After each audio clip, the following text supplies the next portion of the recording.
ಇನ್ನು ರಾಜ್ಯದಲ್ಲಿ ಹೃದಯಾಘಾತ ಸಾವು ಪ್ರಕರಣಕ್ಕೆ ಸಂಬಂಧಪಟ್ಟಂತೆ ಮುಖ್ಯಮಂತ್ರಿ ಸಿದ್ದರಾಮಯ್ಯನವರು ತೀವ್ರ ಕಳವಳವನ್ನು ವ್ಯಕ್ತಪಡಿಸಿದ್ದಾರೆ.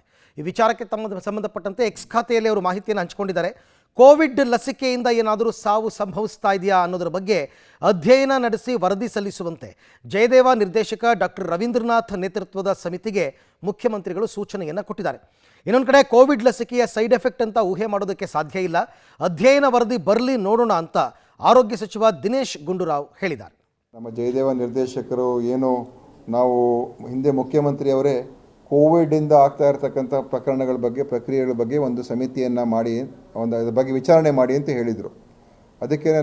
ಅದಕ್ಕೆ ಒಂದು ಸಮಿತಿಯನ್ನು ಜಯದೇವ ನಿರ್ದೇಶಕರ ಒಂದು ನೇತೃತ್ವದಲ್ಲಿ ಒಂದು 10 ಜನರ ಒಂದು ಸಮಿತಿಯನ್ನು ಮಾಡಿದ್ದು.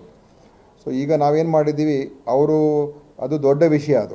ಯಾಕಂತ ಹೇಳಿದ್ರೆ ಭಾಳಷ್ಟು ಸಂಶೋಧನೆ ಬೇಕಾಗ್ತದೆ ಮತ್ತು ಭಾಳಷ್ಟು ವಿಷಯಗಳನ್ನು ತಿಳ್ಕೊಳ್ಬೇಕಾಗ್ತದೆ.